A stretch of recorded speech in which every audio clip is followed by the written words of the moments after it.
کسی گاؤں میں ایک بڑا زمیندار رہتا تھا۔ خدا نے اس سے بہت سی زمینیں، بڑے بڑے مکان اور باغ دیے تھے، جہاں ہر قسم کے پھل اپنے اپنے موسم میں پیدا ہوتے تھے۔ ایک بار اس کے پاس کہیں سے گھومتا پھرتا ایک فقیر آیا۔ زمیندار ایک رحم دل آدمی تھا۔ اس نے فقیر کو اپنے ہاں ٹھہرایا، اس کے کھانے پینے اور آرام کا بہت اچھا انتظام کیا۔ 2-4 دن بعد جب وہ فقیر وہاں سے جانے لگا تو اس نے زمیندار سے کہا، چودھری، تم نے میرا جو خاطرداری کی ہے میں اس سے کبھی نہیں بھولوں گا۔ تم دیکھ رہے ہو کہ میں ایک فقیر ہوں، میرے پاس کوئی ایسی چیز نہیں جو تمہاری خدمت میں پیش کروں۔ ہاں، میں جانور اور حیوان کی بولیاں سمجھ سکتا ہوں، تم چاہو تو یہ علم میں تمہیں دے سکتا ہوں، لیکن تم کو مجھ سے ایک وعدہ کرنا ہوگا کہ تم یہ بات کبھی کسی کو نہیں بتاؤ گے، اور یہ بھی سن لو کہ اگر تو نے یہ بات کسی سے کہہ دیا تو پھر زندہ نہ رہ سکو گے۔ چودھری نے کہا، بابا، میں تم سے وعدہ کرتا ہوں کہ میں یہ بات کبھی کسی کو نہیں بتاؤں گا، اور تمہارا یہ احسان عمر بھر یاد رکھوں گا۔ خیر، فقیر نے اس سے جانوروں اور حیوانوں کی باتیں سمجھنے کا عمل سکھا دیا اور چلا گیا۔ ایک روز بیل کو اداس اور خاموش دیکھ کر گدھے نے اس سے پوچھا، بیل بھائی، کیا بات ہے؟ آج تم چپ چپ کیوں ہو؟ کوئی بات ہی کرو۔ بیل نے کہا، گدھے بھائی، کیا بات کروں؟ آج پھر بڑی لاٹیاں پڑی ہے۔ گدھا کہنے لگا، بیل بھائی، سچ جانو، تمہارے جو درگت بنتی ہے وہ دیکھ کر مجھے بہت دکھ ہوتا ہے، لیکن مجھے افسوس ہے کہ میں تمہارا دکھ بانٹ نہیں سکتا۔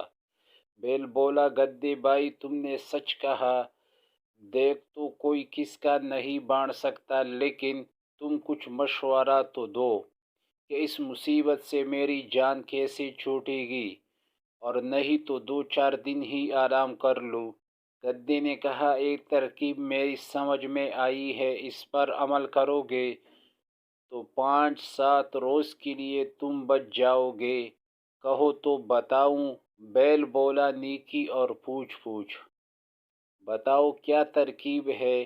گدھے نے بتایا، تم یہ کرو کہ جب ہل والا تمہیں ہل میں جوتنے کے لیے لینے آئے تو تم آنکھیں بند کر کے کھڑے ہو جانا۔ وہ تمہیں کھینچے تو تم 2 قدم چلنا اور ٹھہر کر گردن ڈال دینا۔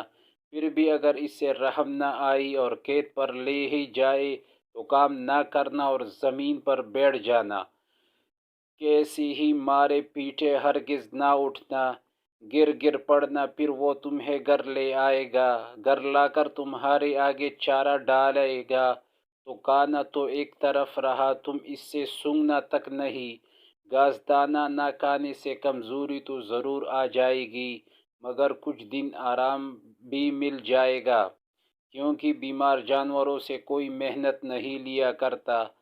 لو، یہ مجھے ایک ترکیب سوجی تھی، تمہیں بتا دی۔ اتفاق سے زمیندار جو اس وقت ان کے پاس گزرا تو اس نے ان دونوں کی باتیں سن لی اور مسکراتا ہوا ادھر سے گزر گیا۔ دیکھا کہ بیل بیمار ہے، رات کو کچھ کھایا بھی نہیں۔ نوکر دوڑا ہوا مالک کے پاس گیا اور کہنے لگا، نہ جانے رات بیل کو کیا ہوا، نہ کھاتا ہے نہ پیتا ہے، اور آج مجھے پورے کھیت میں ہل چلانا ہے، کہوں تو باغ سے دوسرا بیل لے آؤں۔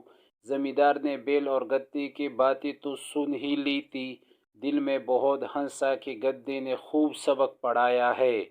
زمیندار ہل والے سے بولا، اچھا جانتا کہاں ہے؟ دوسرا بیل لانے کی کیا ضرورت ہے، گدھے کو لے جاؤ، ہل میں لگا کر کام نکالو۔ گدھے پر مصیبت آ گئی۔ پہلے تو دن بھر تان پر کڑے کڑے گھاس کھایا کرتا۔ سورج ڈوبنے کے بعد جب گدھا لوٹ کر اپنے تان پر آیا تو بیل نے اس کا بہت شکریہ ادا کیا اور کہنے لگا، بھائی تمہاری مہربانی سے آج مجھ کو ایسا سکھ ملا کہ ساری عمر کبھی نہیں ملا تھا۔ خدا تم کو خوش رکھے۔ گدھا کچھ نہ بولا۔ وہ اس سوچ میں تھا کہ اگر 2 4 دن یہی حال رہا تو میرا جان ہی چلی جائے گی۔ اچھی نیکی کی کہ اپنے کو مصیبت میں پھنسا دیا۔ دوسرے دن پھر ہل والا گدھے کو لے گیا اور شام تک اس سے ہل میں لگا رکھا۔ جب گدھا تھکا ہارا واپس آیا تو بیل نے پھر اس کا شکریہ ادا کیا اور خوشمت کی باتیں کرنے چاہا۔ گدھا کہنے لگا، میاں ان باتوں کو رہنے دو۔ آج میں نے مالک کی زبان سے ایک ایسی بری خبر سنی ہے کہ میرے رونگٹے کھڑے ہو رہے ہیں۔ خدا تم کو اپنی حفاظت میں رکھے۔ شکریہ۔